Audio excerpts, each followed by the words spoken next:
TNI, Tentara Nasional Indonesia. Nama yang dihormati tapi juga ditakuti. Mereka disebut penjaga kedaulatan, tapi di masa lalu mereka juga pernah jadi penguasa negara. Tapi gimana ceritanya tentara rakyat yang lahir dari perjuangan kemerdekaan bisa berubah jadi salah satu kekuatan politik paling berpengaruh di Indonesia? Apakah TNI masih milik rakyat atau sudah jadi alat kekuasaan? Hai penjelajah waktu, selamat datang di Labirin Sejarah, tempat di mana masa lalu tidak pernah benar-benar berlalu. Bersiaplah untuk menyusuri lorong-lorong waktu dan menemukan cerita-cerita yang tersembunyi di balik tirai sejarah. Pada tahun 1945, Indonesia baru aja merdeka, tapi semuanya masih kacau balau. Negara baru ini belum punya pemerintahan yang kuat, belum punya sistem, bahkan belum punya tentara. Yang ada cuma rakyat bersenjata dengan semangat tinggi, tapi tanpa arah yang jelas. Setelah proklamasi 17 Agustus 1945, para pemuda eks-tentara PETA, tentara bentukan Jepang, dan laskar-laskar rakyat mulai membentuk kelompok-kelompok bersenjata di berbagai daerah. Mereka bukan tentara resmi, tapi semangat juangnya luar biasa. Ada yang berjuang di bawah panji nasionalisme, ada juga yang bertindak sendiri sesuai komando lokal. Nah, di tengah kekacauan itu, pemerintah sadar negara nggak bisa bertahan tanpa kekuatan bersenjata yang terorganisir. Maka, pada 5 Oktober 1945, berdirilah Tentara Keamanan Rakyat atau TKR. Ini adalah cikal bakal TNI yang kita kenal sekarang. Tapi, jangan bayangin TKR waktu itu kayak tentara profesional ya. Nggak ada seragam resmi, senjata seadanya, bahkan sebagian cuma bambu runcing. Struktur komandonya juga masih acak karena banyak kelompok belum mau tunduk ke pusat. Beberapa mantan PETA ngerasa mereka lebih berpengalaman daripada pejabat sipil, sementara kelompok rakyat ngerasa merekalah pejuang sejati revolusi. Secara geopolitik, situasi Indonesia waktu itu juga genting banget.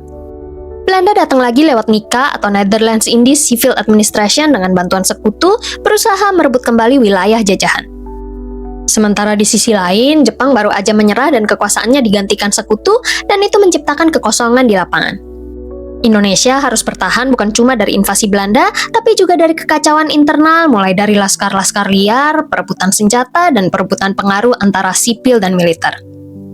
TKR waktu itu bukan cuma alat pertahanan, tapi juga simbol eksistensi Indonesia sebagai negara merdeka. Karena tanpa tentara, negara baru ini bisa dianggap belum sah di mata dunia. Jadi bisa dibilang lahirnya TNI adalah bentuk perlawanan terhadap penjajahan sekaligus perjuangan buat membentuk jati diri bangsa. Tahun 1946 jadi awal dari masa yang dikenal sebagai revolusi fisik.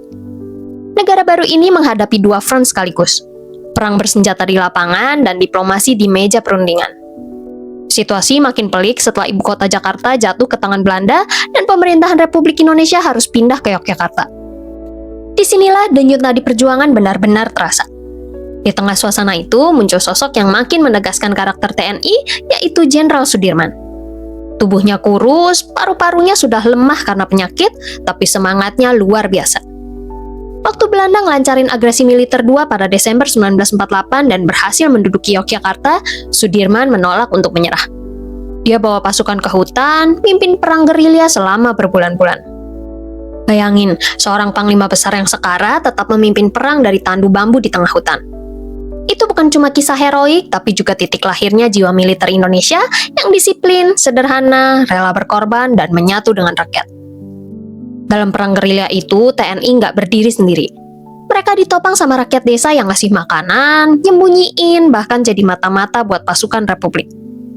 Dari sinilah muncul istilah yang kelak jadi mantra TNI, yaitu bersama rakyat, TNI kuat. Tapi di balik romantisme itu ada benih persoalan yang perlahan tumbuh. Karena dalam perjuangan ini, TNI nggak cuma bertempur, tapi mereka juga ngatur daerah, mengut pajak, bahkan ngejalanin pemerintahan di wilayah yang dikuasain. Artinya, tentara mulai terbiasa memegang kekuasaan sipil. Perjuangan diplomasi kayak perundingan Linggarjati tahun 1947 dan Renville tahun 1948 bikin banyak prajurit kecewa. Mereka ngerasa perjuangan di medan perang dijual sama para politisi di meja perundingan. Kekecewaan itu nanamin satu pandangan yang bakal terus hidup di tubuh TNI sampai puluhan tahun ke depan, yaitu kalau politik sipil sering lemah dan gak tegas, sedangkan militerlah yang benar-benar menjaga kepentingan bangsa. Perang gerilya akhirnya berhasil mematahkan semangat Belanda. Dunia internasional mulai berpihak pada Indonesia. Dan pada 27 Desember 1949, Belanda akhirnya mengakui kedaulatan Republik Indonesia. Tapi kemenangan itu bukan cuma milik diplomat di meja konferensi, itu juga kemenangan pasukan yang hidup dari singkong dan semangat di hutan-hutan Jawa. Dari revolusi inilah TNI mendapatkan identitas dan legitimasi moral sebagai penjaga bangsa. Mereka bukan tentara yang lahir dari keputusan politik, tapi dari perjuangan rakyat. Waktu Indonesia akhirnya berdiri sebagai negara berdaulat, ancaman dari luar negeri mulai reda, tapi ancaman dari dalam negeri justru tumbuh di mana-mana.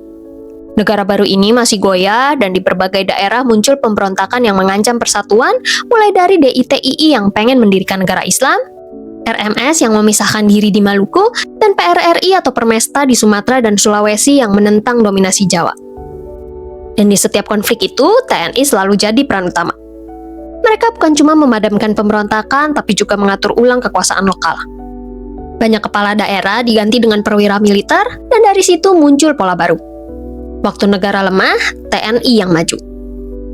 Secara nggak langsung, TNI mulai menganggap dirinya bukan cuma alat pertahanan, tapi juga penjaga keutuhan nasional, bahkan kalau perlu pengganti pemerintah sipil. Tokoh penting di masa ini adalah Jenderal Ahana Nasution. Dia bukan panglima biasa, tapi pemikir besar dalam sejarah militer Indonesia. Nasution memperkenalkan konsep yang disebut jalan tengah, yaitu ide kalau militer nggak cuma bertugas mempertahankan negara dari ancaman luar, tapi juga ikut berperan dalam kehidupan sosial dan politik dalam negeri. Dari gagasan inilah muncul cikal bakal Dwi Fungsi ABRI, yaitu konsep yang kelak menjadi dasar legitimasi politik TNI di masa Orde Baru. Buat Nasution waktu itu, ini bukanlah ambisi kekuasaan. Dia ngelihat situasi negara yang lemah, ekonomi berantakan, partai politik saling sikut, dan rakyat belum stabil. Dalam pandangannya, militer harus ikut turun tangan demi menyelamatkan negara. Tapi, kayak banyak hal dalam sejarah, niat baik kadang melahirkan kekuasaan baru.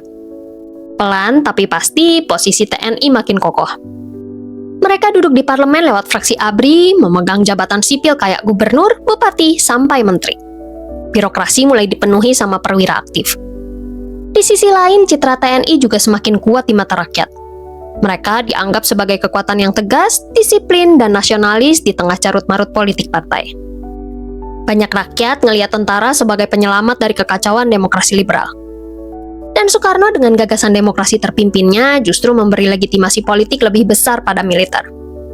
Karena bagi Soekarno, TNI adalah anak revolusi, pelindung ideologi dan kemurnian perjuangan 1945. Tapi di balik keharmonisan itu, bara mulai menyala. TNI ngerasa mereka adalah penjaga utama Republik, sementara Soekarno mulai condong ke arah PKI. Kedua kekuatan besar ini akhirnya berjalan di rel yang sama, tapi menuju benturan yang nggak terelakkan. Masuk ke tahun 1965, sebuah tahun yang sampai hari ini masih menyisakan luka, misteri, dan perdebatan. Di tengah ekonomi yang memburuk, harga-harga melambung, dan konflik partai yang makin panas, Indonesia berada di titik paling rapuh dalam sejarahnya. Soekarno nyoba buat nyiimbangin kekuatan antara TNI dan PKI, tapi keseimbangan itu nggak bertahan lama. Malam tanggal 30 September 1965, sekelompok pasukan yang menamakan diri mereka sebagai Gerakan 30 September atau G30S bergerak diam-diam di Jakarta. Mereka menculik dan menewaskan 6 jenderal angkatan darat, diantaranya Jenderal Ahmad Yani dan Letjen Suprapto. Tubuh mereka kemudian ditemukan di sebuah sumur tua di Lubang Buaya, peristiwa yang kelak kita kenal sebagai G30S PKI. Keesokan harinya, kekacauan menyebar. Gak ada yang tahu pasti siapa dalang sebenarnya. Tapi Mayor Jenderal Soeharto, Panglima Kostrat waktu itu langsung ngambil alih komando. Dengan cepat dia nuduh PKI sebagai otak di balik gerakan tersebut. Sejak hari itu, peta kekuasaan Indonesia berubah total. Angkatan Darat bergerak cepat melakukan operasi penumpasan. PKI diburu, anggotanya ditangkap, disiksa, dan dibunuh dari Jawa Tengah, Jawa Timur, sampai di Bali. Diperkirakan ratusan ribu orang tewas, baik dari anggota PKI atau bahkan sipil yang nggak bersalah yang dituduh sebagai komplotan PKI, tapi angka pastinya sampai hari ini masih diperdebatkan. Di tengah darah dan ketakutan itu, muncul satu narasi besar yang kemudian menjadi fondasi kekuasaan baru, yaitu TNI menyelamatkan bangsa dari ancaman komunis. Narasi ini mengangkat Soeharto dan TNI, terutama Angkatan Darat, ke posisi paling kuat dalam sejarah Republik. Mereka dipandang bukan sekedar pelindung negara, tapi penyelamat bangsa. Media dikontrol, sejarah ditulis ulang, dan propaganda besar-besaran dijalankan buat menegaskan kalau PKI itu pengkhianat dan TNI adalah penyelamat. Dan selama lebih dari 3 dekade, cerita versi itu menjadi kebenaran tunggal yang diajarkan di sekolah-sekolah, diputar lewat film wajib, dan ditanamkan dalam benak jutaan rakyat Indonesia. Dengan posisi politik yang semakin kuat, Soeharto perlahan mengambil alih kekuasaan dari Soekarno. Melalui surat perintah 11 Maret 1966 atau Super Semar, dia mendapatkan wewenang buat memulihkan keamanan dan ketertiban negara. Tapi surat itu juga jadi tiket emas menuju kekuasaan. Beberapa bulan kemudian, Soekarno secara de facto tersingkir, dan Orde Baru pun lahir, sebuah rezim baru dengan TNI sebagai tulang punggungnya. Sejak saat itu, garis antara militer dan negara semakin kabur. TNI bukan cuma mengamankan wilayah, tapi juga mengatur pemerintahan, ekonomi, bahkan kehidupan sosial rakyat. Militerisasi merambah ke segala lini, mulai dari desa, sekolah, sampai dunia usaha. Setiap kepala daerah, pejabat tinggi, sampai rektor universitas hampir semuanya punya hubungan dengan perwira militer. Peristiwa ini juga nggak bisa dilepasin dari konteks Perang Dingin. Amerika Serikat dan negara-negara Barat ngelihat Indonesia di bawah Soekarno dan PKI sebagai ancaman potensial bagi kepentingan mereka di Asia Tenggara. Kemenangan TNI dan jatuhnya PKI disambut gembira di Washington. Dukungan politik, ekonomi, bahkan militer mulai mengalir ke pemerintahan baru. TNI menjadi aktor sentral bukan cuma di dalam negeri, tapi juga dalam peta kekuasaan global. Konsep dufungsi ABRI kini bukan sekedar ide, tapi ideologi negara. Tentara bukan cuma penjaga keamanan, tapi juga penjaga stabilitas, politik, sosial, dan ekonomi. Dalam praktiknya, artinya TNI punya kaki di semua lini kehidupan bernegara. Mulai dari kursi DPR, posisi menteri, gubernur, bupati, duta besar, sampai direktur BUMN, semuanya bisa dijabat perwira aktif. Militer masuk ke ruang-ruang birokrasi sipil, bahkan ikut menentukan arah pembangunan nasional. Tapi di balik slogan stabilitas dan pembangunan, ada sisi gelap yang jarang disentuh buku pelajaran. Di Timur Timur, Aceh, dan Papua, operasi militer dijalankan dengan tangan besi. Banyak catatan pelanggaran HAM, hilangnya warga sipil, dan pembungkaman suara kritis atas nama keamanan nasional. Di sisi lain, muncul fenomena baru, yaitu ekonomi militer. Melalui yayasan, koperasi, dan jaringan bisnis abu-abu, TNI membangun sumber dana sendiri di luar anggaran negara. Sebagian digunakan untuk operasional, tapi sebagian lain memperkuat jejaring kekuasaan yang luas dari proyek, lahan, sampai kontrak pertambangan. Dan selama 3 dekade, kekuasaan itu nyaris nggak tergoyahkan. Rakyat hidup di bawah bayang-bayang stabilitas versi Orde Baru yang tenang di permukaan, tapi penuh ketakutan di bawahnya. Pada tahun 1998, Indonesia berguncang. Soeharto jatuh, rakyat yang selama puluhan tahun bungkam akhirnya bersuara reformasi. Dan salah satu tuntutan paling keras waktu itu adalah tentara harus kembali ke baraknya. Selama lebih dari 30 tahun, TNI yang dulu masih ABRI bukan cuma pegang senjata, tapi juga kursi kekuasaan mulai dari pemerintahan, bisnis, sampai DPR. Rakyat lelah hidup di bawah bayang-bayang militer. Akhirnya tekanan publik dan arus perubahan nggak bisa dibendung. Mulailah babak baru reformasi di tubuh militer. Konsep dufungsi ABRI yang dulu dianggap suci satu persatu mulai dihapus. ABRI dipecah menjadi 2, yaitu TNI dan Polri. TNI fokus di pertahanan negara, sementara Polri jadi penanggung jawab keamanan dalam negeri. Ini bukan perubahan kecil, ini revolusi kultur. Bayangin aja, dari puluhan tahun terbiasa ikut campur urusan politik dan ekonomi, tiba-tiba harus mundur, diam, dan cuma jaga perbatasan. Banyak perwira yang ngerasa kehilangan arah, tapi juga banyak yang sadar, udah waktunya mereka benar-benar jadi tentara profesional. Tahun-tahun awal reformasi bukan masa mudah. Masih ada gesekan di tubuh TNI sendiri karena sebagian belum siap melepas pengaruh di pemerintahan. Dan meski secara resmi TNI udah netral dan keluar dari politik, pengaruhnya belum benar-benar hilang. Banyak pensiunan jenderal yang kemudian masuk ke dunia bisnis, partai, atau jabatan sipil. Beberapa bahkan tetap jadi pemain penting di balik layar politik Indonesia. Tapi apapun kekurangannya, periode ini jadi tonggak penting buat pertama kalinya sejak 1945 Indonesia benar-benar mencoba membangun tentara yang profesional dan bukan alat kekuasaan.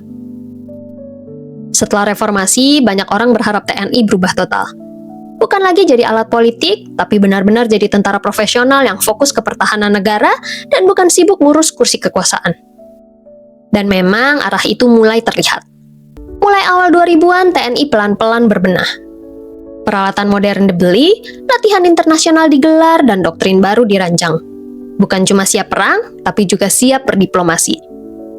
Sekarang tugas TNI nggak cuma jaga perbatasan, tapi juga ikut dalam misi perdamaian dunia. Dari Libanon sampai Republik Afrika Tengah, prajurit Indonesia jadi bagian pasukan Peacekeepers PBB, simbol kalau Indonesia bukan lagi pemain kecil di dunia militer global. TNI juga makin aktif dalam hal yang dulu jarang disentuh, yaitu pertahanan cyber, intelijen informasi, dan penanganan bencana alam. Kalau dulu tugas tentara identik dengan bedil dan seragam loreng, kini mereka juga berjibaku di ruang digital, melawan hoax, propaganda, dan ancaman non-militer. Tapi meski wajahnya berubah, bayangan masa lalu belum sepenuhnya hilang. Masih sering muncul isu keterlibatan militer di politik lokal, mulai dari pilkada, dukungan diam-diam, sampai peran di proyek ekonomi strategis. Beberapa jenderal pensiunan bahkan kembali tampil di panggung politik nasional, entah sebagai menteri, petinggi partai, atau bahkan calon pemimpin. Dan disinilah dilema klasik itu muncul lagi. Apakah tentara bisa benar-benar netral di negara yang politiknya selalu panas? Nama-nama baru kayak Gatot Nurmantio dengan gagasan soal bela negara, atau Andika Perkasa yang menekankan modernisasi dan humanisme militer menunjukkan kalau TNI sedang mencari identitas barunya di abad ke-21. Di era globalisasi dan perang informasi, musuh TNI bukan lagi penjajah bersenjata, tapi narasi, hoax, dan pengaruh asing. Dunia berubah dan TNI harus ikut berubah atau tertinggal. Sekarang TNI bukan lagi pasukan gerilya kayak zaman revolusi. Mereka udah jadi salah satu militer terkuat di Asia Tenggara dengan lebih dari 400.000 personel aktif dan ratusan ribu cadangan. Angkatan Darat atau AD masih jadi tulang punggung TNI dengan kekuatan utama di pasukan Kostrad dan Kopassus.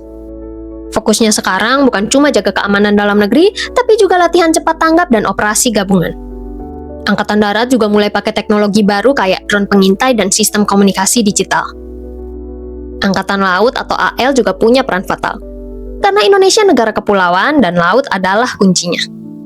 TNI AL lagi dimodernisasi dengan punya kapal selam buatan Korea Selatan, kapal fregat baru, dan pangkalan laut di beberapa titik strategis. Selain jaga perairan, mereka juga aktif dalam patroli perbatasan dan misi perdamaian. Angkatan Udara juga mulai diperkuat lagi dengan jet F-16, Sukhoi, dan segera Rafale serta F-15EX. Fokusnya buat pertahanan udara, intelijen, dan keamanan cyber. Karena sekarang perang nggak cuma di langit, tapi juga di dunia digital. Musuh TNI sekarang bukan cuma penjajah bersenjata, tapi serangan cyber, disinformasi, dan pengaruh geopolitik asing. Makanya, strategi pertahanan sekarang disebut minimum essential force, dan tujuannya bukan jadi superpower, tapi cukup kuat supaya nggak ada negara berani macam-macam. Meski bukan militer terbesar, TNI dihormati karena profesional dan disiplin. Indonesia juga termasuk kontributor terbesar pasukan perdamaian PBB dan sering dilibatkan dalam latihan militer internasional, mulai dari Amerika Serikat, Australia, Jepang, sampai India. Reformasi telah membuka jalan, tapi jalan menuju profesionalisme sejati masih panjang dan cuma bisa dicapai kalau kekuatan diimbangi dengan tanggung jawab moral. Dari bambu runcing sampai jet tempur, dari gerilya sampai diplomasi, TNI selalu berubah bentuk. Tapi satu pertanyaan nggak pernah berubah. Apakah mereka tetap milik rakyat atau sudah jadi bagian dari kekuasaan itu sendiri? Kalau kamu suka bahasan seru kayak gini, jangan lupa like, subscribe, dan nyalain loncengnya biar nggak ketinggalan episode-episode menarik dari Labirin Sejarah. Sampai di ujung labirin kali ini. Tapi jangan khawatir, masih banyak lorong waktu yang menunggu untuk kita jelajahi bersama. Sampai jumpa di petualangan berikutnya penjelajah waktu.